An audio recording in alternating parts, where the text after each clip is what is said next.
hold these truths to be self-evident, that all men are created equal, that they are endowed by their Creator with certain unalienable rights, that among these are life, liberty, and the pursuit of happiness. There we go. We're recording.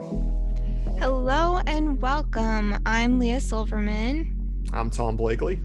And we have a very special guest for you today. His name is Nat Carney, one of the first people I knew for my 1L section just a mere 2.5 years ago. Nat, welcome to the show.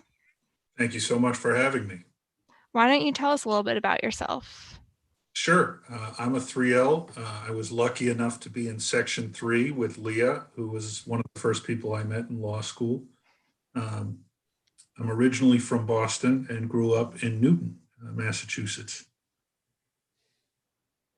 I understand Tom is also from Newton, so That's correct. Yeah, also from Newton, also from Section 3. I'm currently in Section 3. Clearly the best section. I think we can all attest to that. Yes, I am also originally from Newton, grew up in the Nonantum part of Newton, and just before we came on, we were sharing some of our lingo, our slang, as it were, calling each other mushes. As I went to high school, BC High, went to college at Bentley and Waltham, and I came back to Newton to go to BC Law. So I'm in Newton Center, so I'm gonna get like the full tour of the city. So I'm sure Nat and I can definitely trade a lot of stories here. But it's clearly the place to be. Wouldn't want to be anywhere else. I got to agree with that. I did not grow up in Nonantum, but I went to Newton North with all the folks from the lake. I actually grew up in Newton Center, right up the street from Provisor's Deli, which unfortunately is no longer there, and worked at Rosenfeld's Bagels in high school center. There you go. Yeah, no, Newton North over Newton South any day of the week. You gotta be all about the Tigers there. Yeah. So after high school in Newton, I moved to New Orleans, where I went to college at Tulane University. I was very lucky to get in because it was shortly after Hurricane Katrina. You might not know it by my appearance, but I'm substantially older than some of my fellow Section 3 classmates.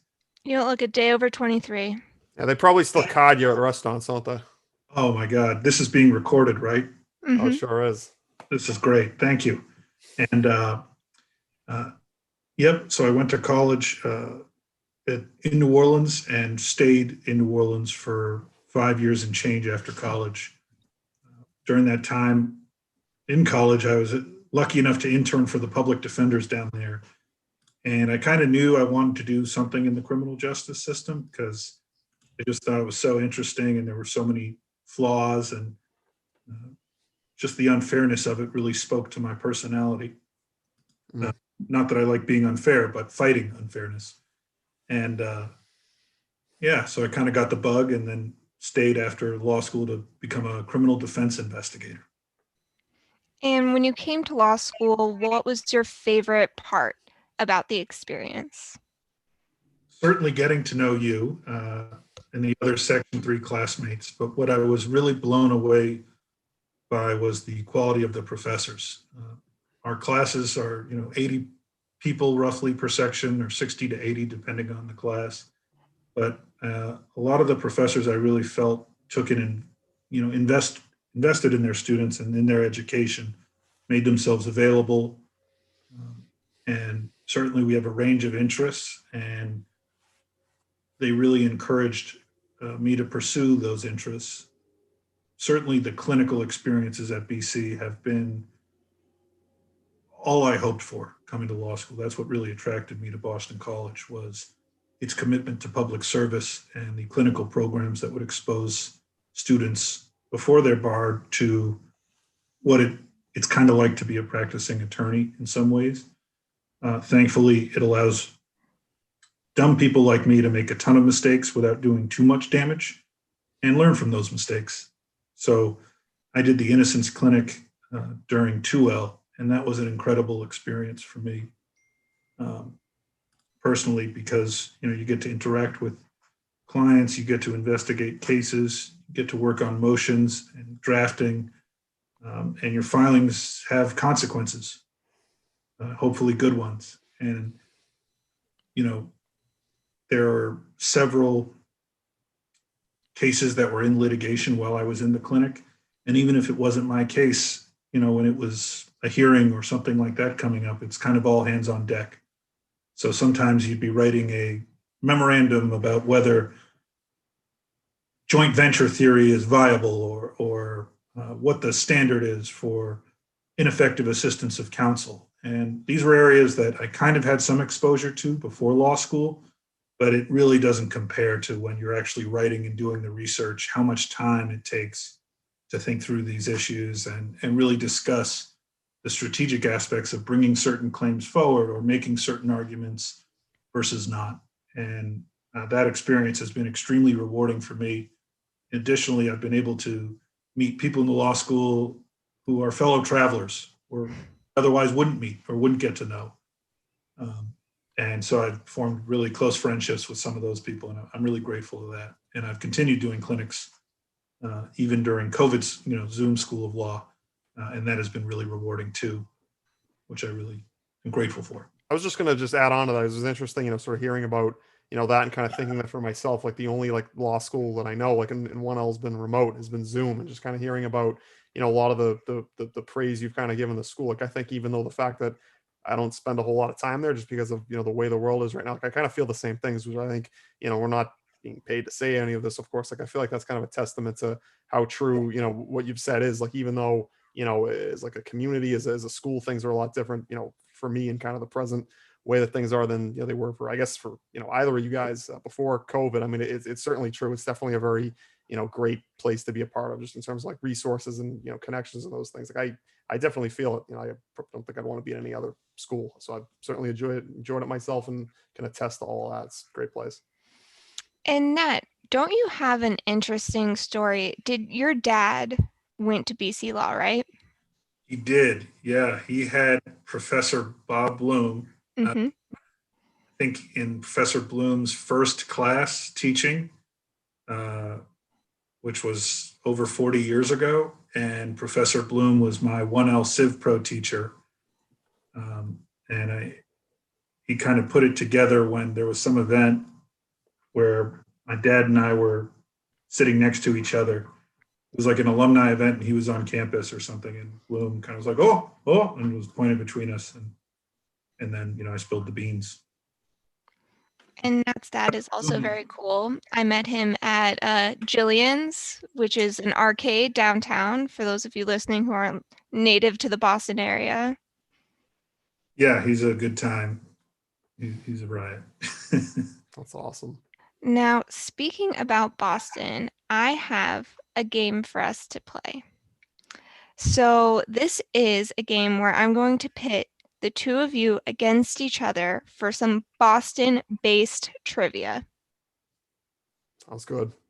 How do we think we'll fare? Who do we think will win? It's a heavyweight fight right there. I mean, I don't know. I mean, Nat, I think, obviously, being much younger than me, I think that, he might not pick up on a lot of these questions, but, we'll see how it goes. Yeah, I didn't move back to Boston 2.5 years ago, so I was away for about 10 years. Well, a lot of these are more on the historical side, so we'll see. We'll see who does better. The first question is, in what year was Fenway Park opened? And I guess just like raise your hand. Yeah, Tom. 1913. Do you want to steal that? That's wrong. I want to say 1906. Tom was closer. It was 1912. All right. I was there on opening day. That's how I knew it was around then. Yeah, a year or so off. Beers were only $6, right, a pint back then. That's it, yeah. Now they're only, what, 50? Yeah, something like that. If we ever get to go to a baseball game again. The next question is really close to my heart. It's, what was the vocation of famed freedom rider Paul Revere? I played Paul Revere's daughter in a play in 4th grade, so I do know this. Nat. He was a smith, I believe, who made fine cookware with silver. Yes, he was a silversmith. That's correct. My one line from that play was, "My father's the silversmith." and that was it. So I remember it very well. You haven't lost your acting chops at all. Thank you, Nat. You flatter me. If anyone listening needs a pep talk, just email Nat and he'll give it to you. This one I didn't know, so I don't know if you have to be native to the area. What act performs on the Esplanade every 4th of July? You're the Boston Pops. That is correct. So I think it's 1-1 right now. Okay, what museum was the victim of the biggest art heist? Isabella Stewart Gardner Museum. Correct. What do we do like if we both knew it? Like, because we can't really buzz in, but like, I mean, everybody knows about the Gardner. I mean, all right. Well, I give it a Age before beauty. All right. Sorry. Give him that one. Well, Just he raised kidding. his hand first. Well, here, Tom, I'll give you a point if you can give me how much the paintings were worth in total. Okay. Yeah, I get that right off the top of my head. I would say like 9 figures, hundreds of millions of dollars. Can Don't you know be how more many. specific? 150. $500 million. Okay, that's a lot more than I thought. Yes. A lot of inflation there. Have you both been there a lot of times? Is that like a Yeah, Oh, it's it's like a a fair fabulous trip. museum. Yeah. I went And they once. still have the cutouts, Mhm. Yeah. frames of the stolen artwork Right. on the wall. But Mhm. Elizabeth Stewart Gardner is a really interesting character herself. She was the widow of a very wealthy older man who died while they were married, obviously. So she sent this other guy, all over Europe to buy, the finest art, statues, paintings, and what have you, and put them in her mansion. She was also, before the term was coined, a cougar, and was known to date, we'll say, incoming freshmen at Harvard, and had a kind of harem of young men. I don't know if she had a harem. Actually, I shouldn't say she had a harem of young men. She was known to date much younger men. Frequently, they were Harvard undergraduates. You heard it here. She had a harem of men. You can quote Nat Carney in all of your, if anyone's listening, doing a report on this. But that's actually very interesting. You should be doing the trivia. I'm regurgitating what my grandma told me, so that could be way wrong. But you never mess with Nana's knowledge. Your grandmother's much more educational than mine was. We were not learning such things, so I'm at a disadvantage on this topic, it seems. Well, we're here to learn and respect our elders. Certainly. Okay. We respect you, Nat. Oh, I was talking about Nat's grandma, but way to disrespect him. How long is the Freedom Trail? I have no idea. 10 miles. 10 miles. Jesus, that's like probably like awfully wrong. It's 2.5 miles long.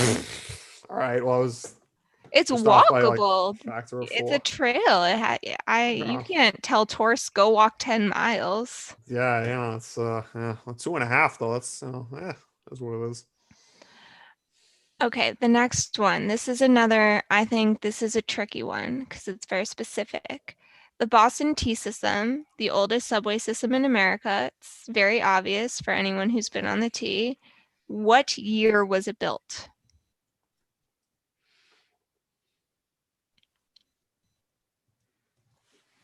I don't know, but it's got to be in the first decade of the 20th century. It's like, can you repeat which part are you asking was built? Can you say that again? Because I know like the different dates, but Just the first part of the T. 1920. No. Okay. The correct answer is 1897. Oh boy. Oh man. Well, if anybody's ridden on the T, you could probably see where that's coming from. I don't disagree with that. It feels like it's 18. Yeah, they have not updated it since. No, not at all. Also, these are from GoCity.com, so if they're wrong, please don't.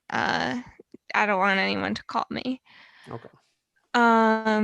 any of the listeners. You can email thomas.blakely@edu. There you go. Now you a I'd tour. like to hear an opinion question. Who do you think is the most famous Boston native? Oh, native. All right, hold on. Someone who you think like embodies the Boston name. So when we say like embodies Boston, do we mean like what kind of Boston are we talking about? Are we talking about like educated like JFK type, or are we talking like Donnie Wahlberg, like Boston, like that type, or just in general? It can be up to your interpretation, the question. Okay. If you had to say, if someone said to you, as I am now, who's the most famous person who embodies Boston? Mm. I would Well, answer Nat Carney, winner okay. of Moot Court 2020, the last event that I went to on campus. I think that's why campus was shut down. Yes, Wow. Said we need to reevaluate 100%. for Boston College because this moron did so well in this competition. I was just coasting on Carmela, my partner's coattails. She was fantastic, and I was lucky. And I hitched my wagon to her before the competition even started. I emailed her and said, I know this is coming up. I would like you to be my partner. And I knew that she would crush it, which she did. So, I mean, Carmela is great, but you do have to give a little credit to yourself. I did watch that final, and you were phenomenal. thank you very much. It was an interesting, the whole experience. To catch Tom up, Dean Rougeau came in the beginning and was like, hey guys, during this competition, you'll probably get an email about an announcement. Don't worry about it. Worry about it after. And then during the competition, we get an email. School's going to be closed for the rest of your semester. Jeez, Clean out your wow. lockers and go. That's that's the kind of announcement you want to see. So like really, so you're just sitting there and like it just came down just like that. That was the end. We're sitting in a large crowd. Wow. Which is exactly where you'd want to be during that time, is sitting in a large crowd. Perfect. And then we had finger food afterwards. Beautiful. There you Yeah. go. Yeah, it was kind of funny, kind of surreal, because I think right after we finished, Dean Rougeau was like, campus is closed. Did you know this was coming, or like suspect it, or? I had no idea. I don't even remember Dean Rougeau's announcement before the argument. I don't know that you were in the room yet. Yeah, I think you were. Did you walk into the room? I don't even remember. Yeah, it was a few minutes before. So I wasn't there, and I'm sure a lot of the listeners might not have been. So like, was it like did you just like, was like the next day you just did Zoom class, or like were you guys like out of commission? Yeah, literally, I think they like stopped class for maybe a week or something. A week, yeah. What to do, and then started doing Zoom. I mean, it was very impressive that they were able to, coordinate that on such short notice. Mm-hmm. How were the early Zoom classes? How did it go? Was it like a learning curve to it? Yeah, I would say so. Because I moved back home, and for me, there was a learning curve. I mean, for the professors, some of them more than others, but it was, I had to find the right room and everyone using the Wi-Fi. It was, I don't know. Mm-hmm. Yeah, I was in a practicum class where we have to make like arguments and stuff like that. And certainly over Zoom, it was more difficult than, having it in person. But it wasn't that bad. I mean, Yeah. for the podium classes, it felt not too different. But yeah, I don't know. It was kind of weird. The whole thing was surreal. And what's funny is in the clinic, we investigate our own cases in the Innocence Clinic a lot of the time. So we had been doing field investigation, interviewing witnesses, collecting records, yada, yada, that whole year. And I remember in January, my partner was joking, or actually she was serious. I was joking about the COVID crisis. And I had said, oh, I don't think it's going to be an issue. And she had said, no, this is the real one. And I was, kind of making light of it, that she was being hyperbolic, but she was 100% right. And and we had been investigating maybe the week before over spring break. I can't remember if spring break was before. I think it was. Yeah, it was. We got back that Monday, and then school got canceled Wednesday. Yeah, Hmm. yeah. So Wow. it was Because I crazy. had just been on a plane. I had just been in California, and I remember I was wiping down the seats, and I was like, should I buy a mask? And everyone's like, oh, Leah, you're so dramatic. And I was like, well, there's, You're a 12 very dramatic cases in person. California. And I was like, 12 cases is a lot. I don't want to go to California. But I did, and it was lovely. But yeah, we came back, and then everyone left again. Hmm. I was thinking about who embodies Boston. Yes, back to my question. And I think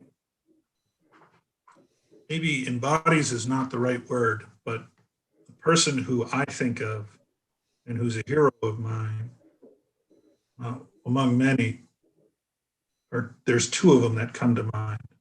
One is Malcolm X, who spent a lot of time in Roxbury uh, before going on to later fame. But I think his story in Boston and his time talking about it embodies parts of Boston that really aren't always representative of the narrative. The racism he experienced in the North and how that shaped some of his ideas later on in life. And I think that, in a sense, is an issue that's been coming more and more to the forefront, certainly in the last few years, but has always been present. That Boston has a horrible racist history and that we haven't really addressed it in any meaningful way. And that failure is, in a sense, doomed a lot of the efforts to reform access to housing, access to healthcare, access to education, and other inadequacies that plague the city to this day, access to justice, certainly chief among them. And then the other person who embodies Boston to me, or someone that I really highly respected, was Tom Menino, the former mayor before Marty Walsh. Like probably 2/3 of Boston residents, I had the pleasure of meeting Mayor Menino during one of his, lightning storm handshakes at a homeless spaghetti dinner. It was a fundraiser called a spaghetti dinner for the homeless.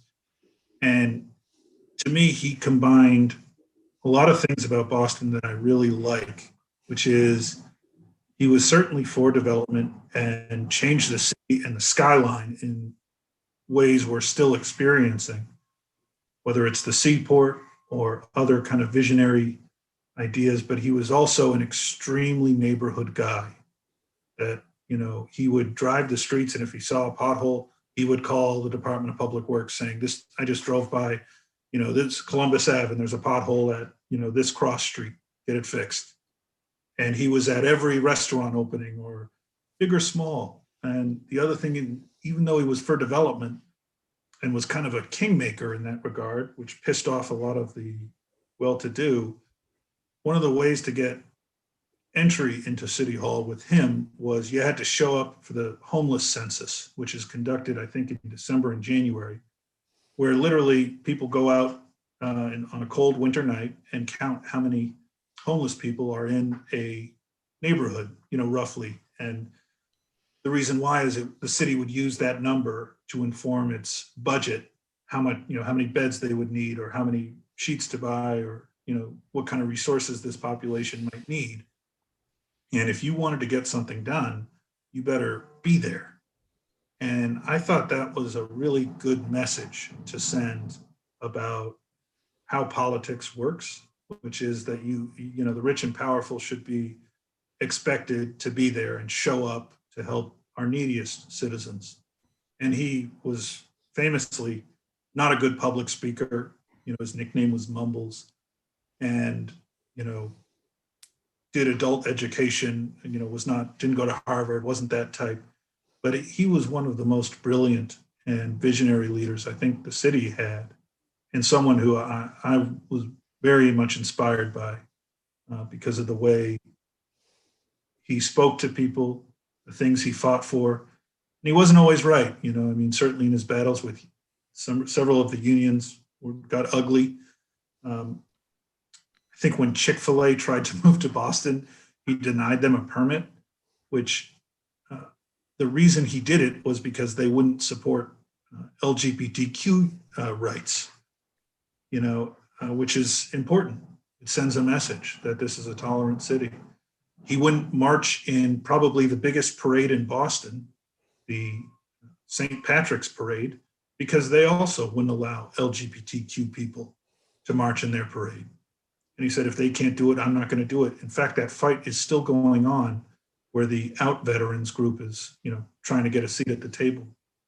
And so I was really impressed with him. And in many ways, I think he embodies some of the best parts of Boston. I just want to respond to both of the points. One on Mayor Menino, or Mumbles Menino, as he was affectionately nicknamed, as well as what Nat had said earlier about sort of the history in Boston and the status quo. I think that I can certainly attest to pretty much almost everything that you said. I think that Menino, and he was somebody who he I believe passed away probably about 8 years ago now. And Marty Walsh kind of came into power. Now Marty Walsh seems almost on his way out the door.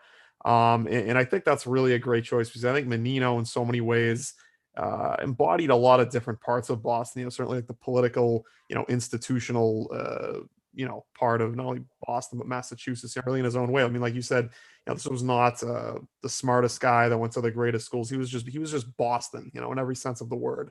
I mean, Menino himself, I think, was an institution in so many ways. And I think that, what really made the guy so great is, whether it's real estate, whether it's development, whether it's unions, whether it's, homelessness, whether it's, I think the example of the pothole is really strong. I mean, obviously Boston, I don't think we have many potholes. Like, that's not a knock I hear on Boston very frequently. But I mean, of course, I kid, but I mean, he was salt of the earth. He was somebody that, I think in so many different ways, just was Boston, and I think that's really a tremendous example. And I also think that, in your earlier point there about, not specifically, Malcolm X, but just Boston's, history, with racism, I think something that I've found, kind of growing up here and going to school here, all the way through and kind of getting to know a lot of different people now being in, BC law and, potentially, having a future somewhere, in the city.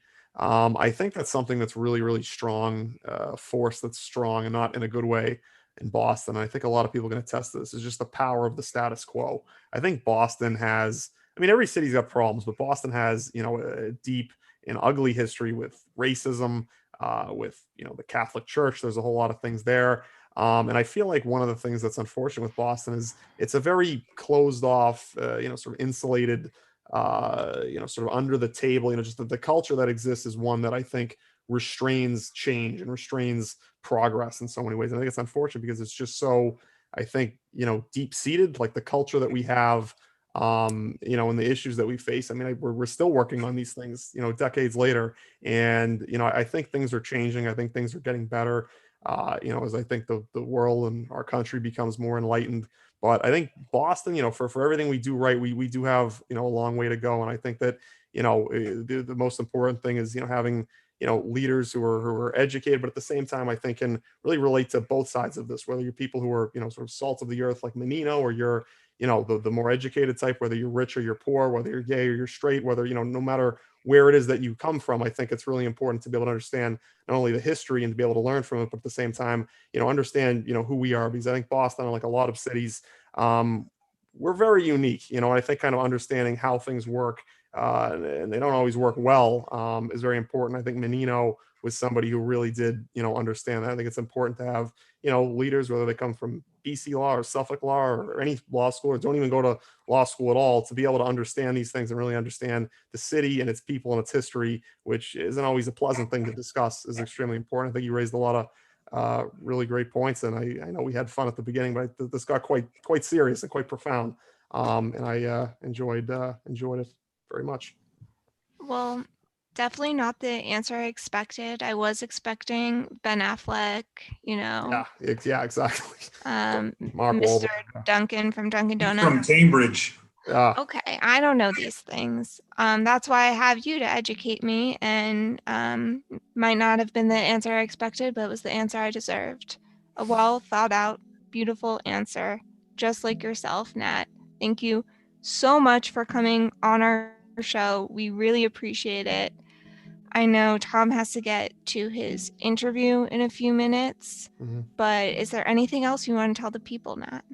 No, Tom, good luck in your interview. I wish you Thank the best. And Leah, it was a pleasure to speak with you. Thank you so much for having me on, and congratulations on all your success with the podcast. It seems to be Thank going you. well. Thank you. Thank you. So nice to see Congratulations your to your whole face. team and your cat, which I can see on Zoom. Thank I have you. to say, of all the Zoom cats that I see, Aaliyah's is probably got the best cat. That's a very, very nice cat. Very Yeah, she's camera very friendly cute. cat. You'll love She's to see very it. cute.